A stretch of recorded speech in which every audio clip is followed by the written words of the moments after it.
Assalamualaikum warahmatullahi wabarakatuh. Perkenalkan, nama saya Monica Mayora dengan NIM 203030 4030 jurusan Ilmu Perpustakaan dan Informasi Islam kelas B.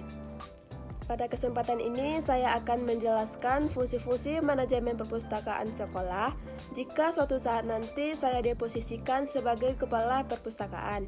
Dan di sini saya memilih jenis perpustakaannya yaitu perpustakaan sekolah.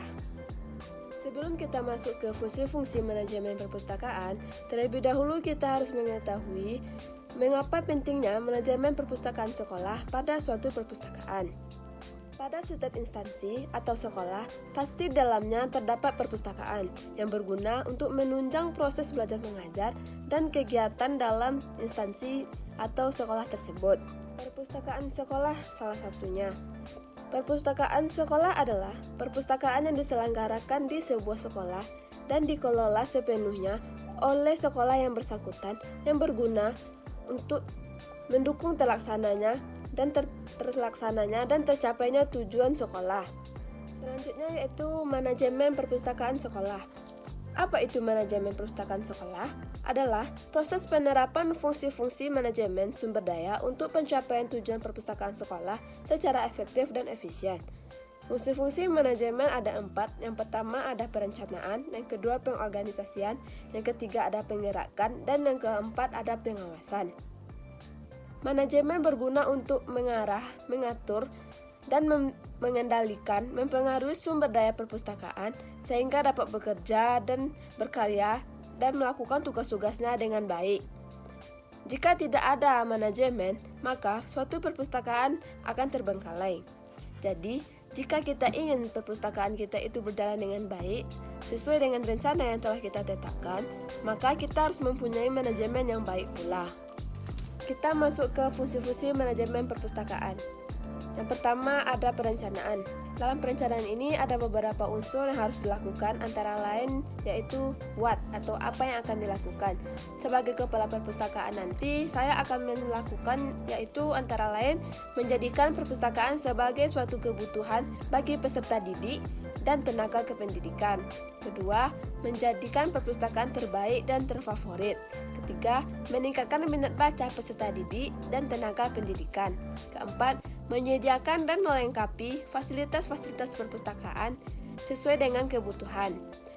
Kelima, mengorganisasikan tugas-tugas tenaga perpustakaan dan menyiapkan rencana kebutuhan tenaga serta sarana dan prasarana yang diperlukan. Unsur berikutnya yaitu how. Bagaimana cara melakukan rencana yang telah kita buat tadi? Yang pertama, saya akan mengadakan kunjungan ke perpustakaan minimal 2 kali dalam seminggu, yang berguna agar peserta didik itu terbiasa datang ke perpustakaan dan mereka menjadi tahu bagaimana perpustakaan yang sebenarnya. Kedua, memberikan pelayanan yang terbaik kepada pemustakaan nantinya dan membuat mereka nyaman dan puas dengan pelayanan yang diberikan.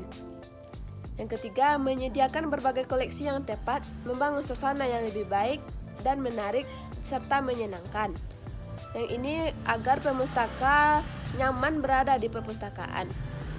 Yang ketiga, memberikan dan menyediakan fasilitas yang cukup memadai kepada pemustaka agar mereka tertarik nyaman berada di perpustakaan. Contohnya, kita akan menyediakan wifi, komputer, dan koleksi-koleksi yang mereka butuhkan. Dan selanjutnya, menjelaskan dengan baik kepada tenaga perpustakaan tentang tugas dari masing-masing tupoksinya. Sebagai kepala perpustakaan nanti, tentu kita akan melakukan tugas dengan penuh tanggung jawab. Dan unsur berikutnya yaitu when, kapan pelaksanaannya. Kapan pelaksanaan rencana yang telah kita buat tadi. Agar semuanya berjalan sesuai dengan rencana yang telah ditentukan, maka sebagai kepala perpustakaan, hal yang kita harus memulainya ketika kita awal diangkat menjadi kepala perpustakaan. Ketika kita sudah diangkat menjadi kepala perpustakaan, disitulah tanggung jawab kita ditanyakan. Dan kita harus melakukannya dengan baik dan bersungguh-sungguh agar semuanya sesuai dengan planning yang telah ditetapkan tadi. Dan unsur selanjutnya itu who, siapa yang melakukannya. Agar semua rencana tadi berjalan dengan lancar dan baik, maka tentu perlu siapa yang melakukannya. Ya tentu semua pegawai dan karyawan yang ada di perpustakaan tersebut seperti kepala perpustakaan, pustakawan, dan staf-staf tenaga perpustakaan lainnya. Dan tidak lupa pula didukung oleh siswa dan siswi serta kepala sekolah dan karyawan-karyawan serta guru-guru tenaga pengajar yang ada di sekolah yang bersangkutan tersebut. Selanjutnya yaitu kita pasti membutuhkan anggaran yang kita perlukan untuk membangun suatu perpustakaan. Dan berikut adalah lampiran anggaran yang diperlukan dalam perpustakaan. Ini saya hanya menyontohkan jenis programnya yang antara lain pengadaan koleksi yaitu membutuhkan dana berkisar sampai 20 jutaan, pengadaan sarana dan prasarana sekitar 20 juta, dan biaya lainnya sekitar 10 juta. Selanjutnya, analisis SWOT pada perpustakaan sekolah. Analisis SWOT ini ada faktor internal dan faktor eksternal. Faktor internalnya yaitu ada kekuatan. Kekuatan perpustakaan sekolah yaitu mempunyai gedung yang cukup baik. Dengan mempunyai gedung yang baik, maka suatu perpustakaan itu akan baik juga. Kedua, tempatnya yang strategis. Dengan tempat yang strategis, maka pemustaka akan lebih mudah untuk mengunjungi perpustakaan. Ketiga, sirkulasi udara yang bagus dan perpustakaan yang rapi dan bersih. Jika sirkulasi udaranya bagus, maka pemustaka akan nyaman berada di sana. Tapi jika sirkulasinya tidak bagus atau panas ketika kita berada di dalam perpustakaan, maka pemustaka akan jenuh dan malas untuk berkunjung ke sana. Dan yang tidak kalah penting yaitu pustakawan yang ramah. Jika pustakawan itu ramah, maka pemustaka akan lebih tertarik lagi untuk datang ke perpustakaan tersebut.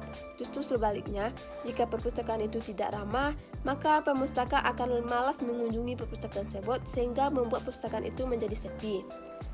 Dan yang terakhir ada terdapat label nama untuk setiap rak. Dengan itu pemustaka akan dapat lebih mudah mencari koleksi yang dia butuhkan. Faktor internal yang kedua yaitu kelemahan. Kelemahan perpustakaan sekolahnya yaitu masih menggunakan sistem manual. Misalkan untuk buku tamu masih menggunakan buku, belum menggunakan komputer, dan belum ada katalog online di sana. Untuk faktor eksternalnya yaitu kesempatan. Adanya partisipasi dari alumni dan warga sekolah dan kerjasama dengan perpustakaan lainnya. Faktor eksternal lainnya yaitu ancaman, ketinggalan ICT atau teknologi informasi dan komunikasi. Tahap selanjutnya yaitu pengorganisasian atau organizing. Pengorganisasian sangat menentukan kelancaran pelaksanaan pada suatu perpustakaan. Pada tahap ini kita akan membuat struktur organisasi pada suatu perpustakaan. Struktur organisasi yang efektif akan merefleksikan tujuan dan sasaran perpustakaan. Dan berikut adalah contoh struktur organisasi perpustakaan sekolah yang saya buat. Yang pertama ada kepala sekolah sebagai tingkat pertama, tingkat kedua yaitu kepala perpustakaan, dan ada 3 layanan yang ada di perpustakaan nantinya, yaitu yang pertama ada layanan teknis, layanan pemustaka, dan layanan ICT. Layanan teknis yaitu bagaimana teknik kita dalam suatu perpustakaan tersebut. Layanan pemustaka yaitu bagaimana pustakawan memberikan layanan kepada pemustaka nantinya. Dan layanan ICT yaitu apakah perpustakaan kita menggunakan teknologi atau masih sistem manual. Tahap ketiga yaitu penggerakan atau actuating. Dalam rangka menjalankan suatu instansi atau perpustakaan ataupun organisasi, perpustakaan sekolah membuat program kerja tahunan yang mengacu kepada program kerja sekolah dalam tahun anggaran yang berjalan. Dalam Undang-Undang Perpustakaan 43 tahun 2007 pasal 3 ayat 6 bahwa sekolah atau madrasah mengalokasikan dana paling sedikit 5% dari anggaran belanja operasional sekolah atau madrasah. Selain itu, dana yang didapatkan untuk perpustakaan sekolah juga bisa didapatkan dari pemerintahan daerah setempat dan sumbangan dari masyarakat setempat. Tujuan actuating ini adalah untuk keberhasilan kerja, meningkatkan kinerja, dan mencapai program kerja perpustakaan dalam jangka waktu tertentu. Dan tahap terakhir ada pengawasan atau controlling. Menurut Hari Handoko, pengawasan adalah proses untuk menjamin bahwa tujuan-tujuan organisasi dan manajemen telah tercapai. Jadi, pengawasan ini bertujuan untuk mengawasi apakah dalam rencana yang kita buat tadi telah sesuai atau telah terjadi atau belum.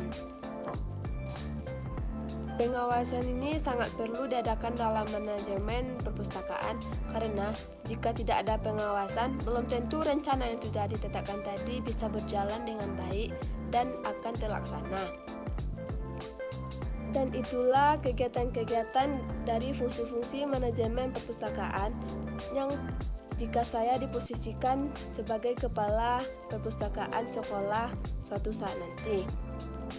Sebagai kepala perpustakaan nanti, saya akan melakukan tugas dan tanggung jawab saya sesuai dengan aturan-aturan dan kaidah-kaidah yang berlaku. Saya akan mengerjakan tugas-tugas dengan penuh tanggung jawab dan akan mengerjakannya dengan bersungguh-sungguh. Saya mohon maaf jika ada kesalahan. Saya sudahi dengan membacakan Assalamualaikum warahmatullahi wabarakatuh.